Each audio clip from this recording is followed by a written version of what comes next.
Hello friends, मैं नीरज कुमार आप सभी का हार्दिक स्वागत करता हूं आर्ट्स फैकल्टी चैनल पर। और इस वीडियो में हम 12th क्लास के हिस्ट्री का जो फर्स्ट बुक है उसका चैप्टर नंबर फर्स्ट देखेंगे, जिसका नाम है ईंटें मनके तथा अस्थियां। ठीक है, ब्रिक्स, बोन्स और बीड्स वाला चैप्टर है ये।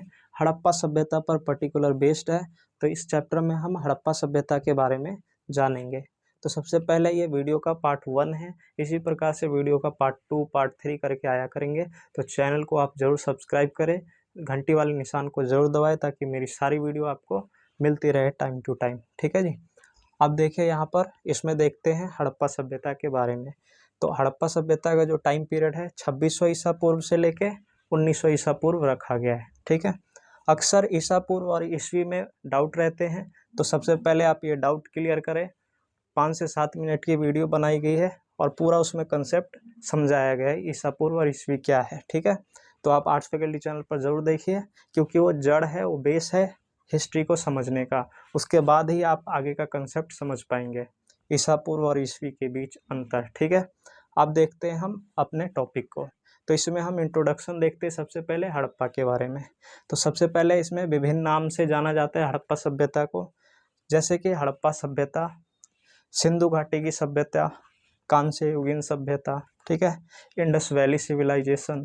तो इस प्रकार से अनेकों नाम है इसके। ठीक है, सिंधु घाटी की सभ्यता क्यों कहते हैं? तो सिंधु नदी के किनारे जो ये सभ्यता पनपी थी, विकसित हुई थी, इसीलिए इसे सिंधु घाटी की सभ्यता कहा गया। कांस्य युगीन क्यों कहते हैं? क्योंकि इस युग में ब्रोंज का यूज किया जाता था, कांस्य का यूज किया जाता था, इसीलिए इसका कांस्य युगीन सभ्यता कहा गया।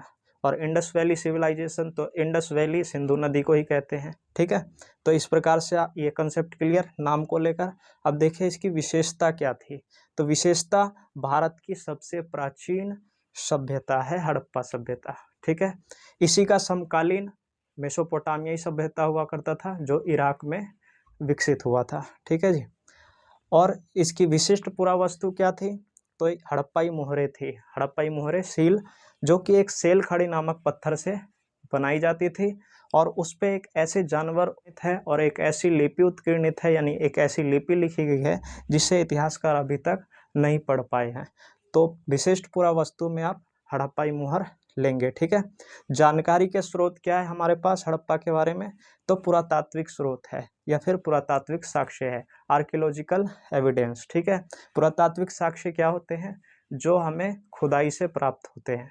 ठीक है, जमीनी खुदाई से जो भी पुरानी वस्तुएं हमें प्राप्त होती है वो सभी पुरातात्विक स्रोत कहलाती है। वो जमीनी खुदाई में कुछ भी हो सकता है, आवास हो सकते हैं, मृदभांड हो सकते हैं, यानी कि मिट्टी के बर्तन हो सकते हैं, या फिर मानव कंकाल हो सकते हैं, या फिर कोई औजार आभूषण हो सकता है। तो ये सभी के सभी जो जमीनी खुदाई से हमें प्राप्त होते हैं वो सभी पुरातात्विक स्रोत कहलाते हैं। स्रोत, साहित्यिक स्रोत भी प्राप्त हुए, यानी कि लिखित रूप में अभिलेख और उस हड़प्पा की जो लिपियां हैं प्राप्त हुई है, लेकिन इतिहासकार उस लिपि को अभी तक समझ नहीं पाए हैं, तो इसीलिए उसका कोई औचित्य नहीं है अभी। तो अंतिम रूप से पुरातात्विक स्रोत ही अंतिम स्रोत है। तो अब देखते हैं संस्कृति को। ठीक है, संस्कृति शब्द से क्या अभिप्राय है? तो देखिए, पुरातत्वविदों के अनुसार, यानी इतिहासकारों के अनुसार या आर्कियोलॉजिस्ट के अनुसार, पुरावस्तुओं के एक ऐसे समूह के लिए किया जाता है जो एक विशिष्ट शैली के हो, एक सामान्यतः एक ही विशेष भौगोलिक क्षेत्र से संबंधित हो, और एक ही कालखंड से, यानी कि एक ही टाइम पीरियड से संबंधित पाए जाते हो। संस्कृति कहते हैं, ऐसे वस्तुओं के समूह को संस्कृति कहते हैं। तो हड़प्पा के संदर्भ में देखें तो मोहरे हैं, बांटे हैं, मनके हैं, या फिर आवास है, ईंटों की संरचना है, ये सभी प्राप्त हुए हैं। और अफगानिस्तान, बलूचिस्तान, गुजरात, जम्मू कश्मीर आदि क्षेत्रों में प्राप्त हुए, जो कि एक दूसरे से बहुत ही दूरी पर स्थित थे, परंतु उनमें समानता क्या थी? एक विशिष्ट शैली थी, और सामान्यतः वो एक ही भौगोलिक क्षेत्र के थे और एक ही टाइम पीरियड के थे। ठीक है, तो इसीलिए हड़प्पा सभ्यता को भी हड़प्पा संस्कृति कहते हैं। तो संस्कृति शब्द क्लियर हो गया होगा। अब देखिए इसका जो कुल क्षेत्रफल है हड़प्पा सभ्यता की, वो लगभग 13 लाख है। 13 लाख, यानी कि पाकिस्तान से लगभग 2 गुना। ठीक है, रखेंगे ये जो लोहा है, ये लोहे का प्रयोग हड़प्पा सभ्यता में नहीं किया जाता था। ठीक है, इसीलिए इसको कांस्य युगीन कहते हैं, क्योंकि उस समय में कांस्य का प्रयोग किया जाता था। अब देखते हैं हम अपने मेन टॉपिक को। तो फ्रेंड्स आप देखते हैं अपने फर्स्ट टॉपिक को, जिसका नाम है आरंभ। आरंभ में हम इंट्रो देखेंगे, जैसे कि हड़प्पा और मोहनजोदड़ो। हड़प्पा और मोहनजोदड़ो दोनों एक क्षेत्र का नाम है जो कि वर्तमान पाकिस्तान में पड़ते हैं। हड़प्पा एक जगह है, मोहनजोदड़ो भी एक जगह है, ठीक है, जो कि पाकिस्तान में पड़ता है। अब हड़प्पा और मोहनजोदड़ो जैसे क्षेत्रों में विकसित हड़प्पा से पूर्व भी कई संस्कृतियां थी, यानी कि जो अभी आप टॉपिक समझ रहे हैं वो विकसित हड़प्पा का काल है, ठीक है। तो इस विकसित हड़प्पा के काल से पहले भी कई संस्कृतियां थी, यानी कि इससे पहले भी सभ्यता थी। तो उनकी क्या विशेषताएं थी? उनकी विशेषताएं सेम ऐसी ही होगी जैसे कि मृदभांड शैली, यानी मिट्टी से जो बनाए जाते थे बर्तन। फिर इसी तरह वो कृषि करते थे, शिल्पकारी करते थे, यानी कि अलग अलग तरह की जो वस्तुएं बनाना, है ना। इसी प्रकार से पशुपालन करना। तो ये छोटे पैमाने पे ये विकसित हड़प्पा से पहले की जो सभ्यता थी वो किया करती थी। तो ऐसा है कि हड़प्पा सभ्यता से पहले भी वजूद में संस्कृतियां थी और उनकी ये सब विशेषताएं थी। मृदभांड शैली, कृषि, पशुपालन, शिल्पकारी, ये सब किया करते थे। बस्तियां अमूमन छोटी छोटी हुआ करती थी, यानी बहुत बड़ी बस्तियां नहीं होती थी, छोटी छोटी होती थी, और इसीलिए इसे पूर्व हड़प्पा संस्कृति और विकसित हड़प्पा संस्कृति कहते हैं, ठीक है। तो जो हम अभी टॉपिक समझ रहे हैं वो विकसित हड़प्पा संस्कृति कहलाती है। तो अब देखते हैं सेकंड टॉपिक को, निर्वाह के तरीके। निर्वाह के तरीके का मतलब होता है कि हड़प्पा वासी अपना जीवन यापन करने के लिए, अपना गुजर बसर करने के लिए कौन से संसाधन जुटाते थे, ठीक है। तो पहला है पॉइंट, कई प्रकार के पेड़ पौधों से प्राप्त उत्पाद, जैसे कि कंदमूल, मछलियाँ हो गई, जो कि उनके भोजन का मुख्य साधन हुआ करती थी। मछलियाँ अमूमन नदियों के किनारे पाई जाती है और हड़प्पावासी भी नदियों के किनारे ही बसे हुए थे, तो ये सभी उनके मुख्य साधन थे भोजन के, ठीक है। नंबर 2, जले हुए अनाज के दानों में गेहूँ, जौ, चावल, सफ़ेद चना, तिल, चावल जो कि गुजरात से प्राप्त हुए परंतु कम मात्रा में, तो ये सभी जले हुए अनाज के ऐसे साक्ष्य प्राप्त होते हैं जो इस बात की ओर संकेत देते हैं कि ये भी उनके आहार का मुख्य साधन हुआ करते थे, और साथ ही फसल भी करते थे, ठीक है। नंबर 3 है, जानवरों की हड्डियां भी प्राप्त हुई है, जिनमें कि भेड़, बकरी, भैंस, सूअर, ये सभी जानवरों की हड्डियां प्राप्त हुई है, जो कि हड़प्पावासी के ये सभी पालतू जानवर कहलाते हैं, ठीक है। नंबर 4 है, जंगली प्रजाति में, जैसे कि जंगली जानवर में वरा जंगली सूअर को कहते हैं, और हिरण, घड़ियाल जैसे कि मगरमच्छ की तरह होता है, तो इन सब की भी हड्डियां प्राप्त हुई है जो कि जंगली प्रजाति थी, ठीक है। आखेट समुदाय द्वारा भी भोजन प्राप्त करते थे हड़प्पावासी। इतिहासकारों को लेकर के इसमें डाउट है, परंतु माना जाता है कि आखेट समुदाय द्वारा भी वो कह सकते हैं भोजन प्राप्त करते थे। तो आखेट समुदाय कौन से होते हैं? शिकारी समुदाय, जो शिकार करते हैं, हंटिंग करते हैं, ठीक है। जैसे कि जानवरों का हंटिंग किया, जानवरों का शिकार किया, जितना उनको आवश्यकता है वो उन्होंने प्राप्त किया, बाकी छोड़ दिया। तो ऐसा भी होता है कि हड़प्पावासी शायद उनका इस्तेमाल करते हो भोजन के रूप में, हालांकि इसको लेकर के इतिहासकारों में मतभेद है। तो अब देखते हैं हम कृषि प्रौद्योगिकी को, ठीक है। तो कृषि के अंतर्गत पुरातत्वविदों के अनुसार ये माना जा रहा है कि बैलों का प्रयोग किया जाता था, खेती का करने के लिए बैलों का इस्तेमाल होता था, ठीक है। चोलिस्तान जो कि पाकिस्तान में पड़ता है, चोलिस्तान के कई स्थल और बनावली जो कि हरियाणा में है, वहाँ से मिट्टी से बने हल्के एक साक्ष्य मिले हैं, यानी खिलौना एक टाइप का मिला है। और राजस्थान में जो कालीबंगन पड़ता है वहाँ पर जुते हुए खेत के साक्ष्य मिले हैं, जो कि ये दर्शाते हैं इस खेत की जुताई कि ये दोनों एक दूसरे को समकोण पर काटती थी, इस प्रकार से, ठीक है। तो ये समकोण पर काटती है और इस तरह से काटती थी राजस्थान के ये जो कालीबंगन जगह से जो खेत की जुताई के साक्ष्य मिले उससे। तो ये एक दूसरे को समकोण पर काटती थी और एक साथ 2 फसलें यहाँ पर उगाई जाती थी, ठीक है, ठीक है। अधिकांश हड़प्पा स्थल जो है वो अर्ध शुष्क वाले क्षेत्र है, यानी कि वहाँ पर पानी की आवश्यकता पड़ती थी, तो उसके लिए कृषि करने के लिए सिंचाई की जरूरत पड़ती है, ठीक है। तो ऐसे ही अफगानिस्तान का एक सोर्तुघई नामक जो बांध है या नहर है, जो कि एक प्रकार से अवशेष के रूप में प्राप्त हुए हैं, लेकिन पंजाब और सिंध जैसे इलाकों से ऐसे कोई अवशेष नहीं प्राप्त हुए। हो सकता है वो गाद में भर गए हो, यानी कि कीचड़ में भर गए हो, या फिर वो सूख गए हो। ठीक है, लेकिन यहाँ पर देखिए कुओं से ऐसा अंदाजा लगाया जाता है कि वो सिंचाई के लिए पानी का इस्तेमाल करते थे। ठीक है, सिंचाई यानी कि खेतों में पानी देना। ठीक है, धौलावीरा में जो जलाशय प्राप्त हुए हैं वो कृषि के लिए, वहाँ पर जल एकत्र करने के लिए, जल संचयन के लिए, यानी कि जल इकट्ठा करने के लिए भी उसका प्रयोग किया जाता था, धौलावीरा जलाशय का, जो कि कहाँ है, गुजरात में। तो ये सभी तौर तरीके थे जिससे कि हड़प्पावासी कृषि करते थे। और एक बात और कि वो कृषि जो करते थे उसमें लोहे के हल वाले फाल का प्रयोग नहीं करते थे, यानी लोहा था ही नहीं हड़प्पा सभ्यता में, तो उसके लिए वो क्या करते थे, लकड़ का या फिर पत्थर के फलक का यूज करते थे, या फिर कांसे के औजार का यूज करते थे खेती के लिए। देखते हैं थर्ड जो टॉपिक है, मोहनजोदड़ो। मोहनजोदड़ो की क्या खास विशेषताएं थी। तो देखिए सबसे पहले तो मोहनजोदड़ो का जो अर्थ है वो है मृतकों का टीला।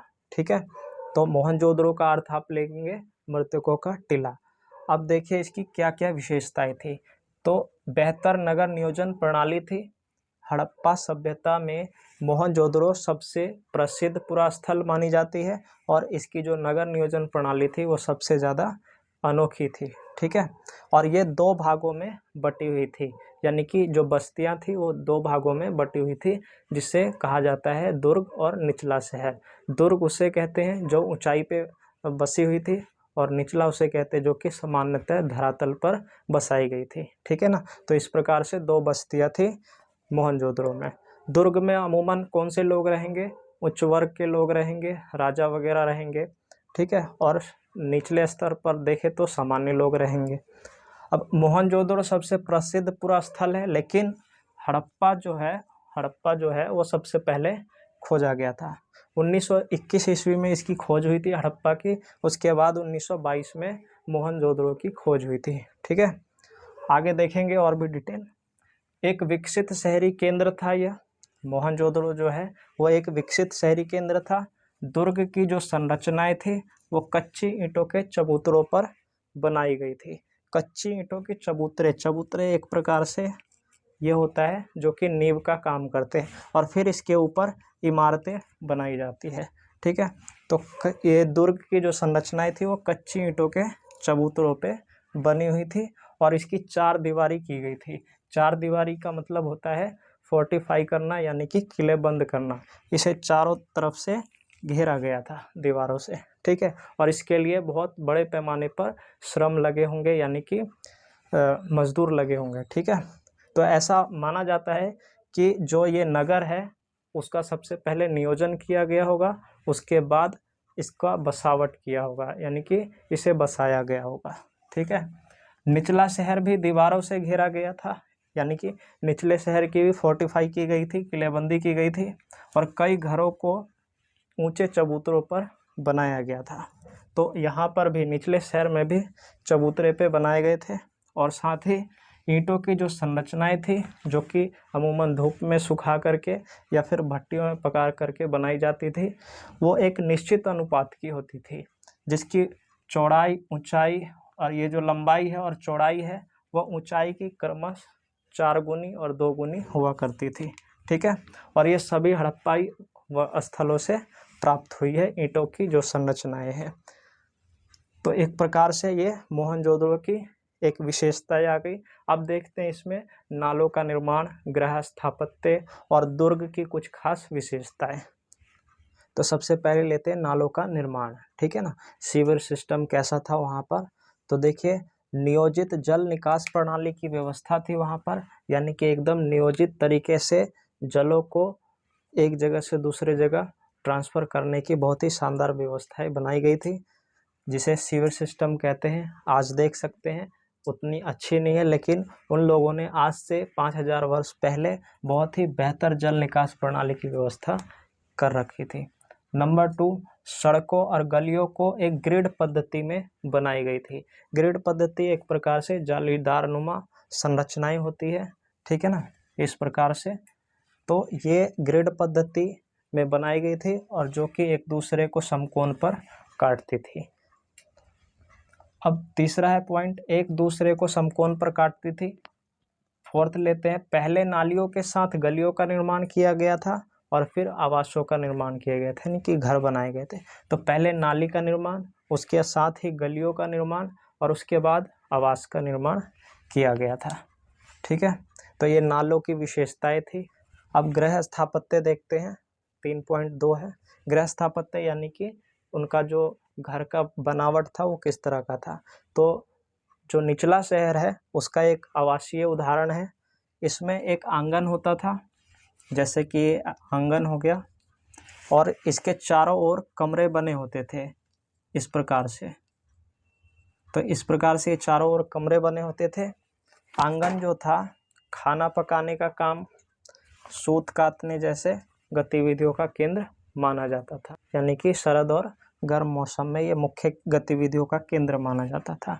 एकांतता को ज़्यादा महत्व देते थे, यानी कि प्राइवेसी को ज़्यादा महत्व देते थे, इम्पोर्टेंस देते थे। ठीक है, और जो भूमि तल वाला जो निचला दीवार होता था उसमें खिड़कियाँ नहीं होती थी। तो इस प्रकार से डायरेक्टली कोई भी व्यक्ति उनके घरों में ताक झाँक नहीं कर सकता था या फिर डायरेक्टली उसे देख नहीं सकते थे।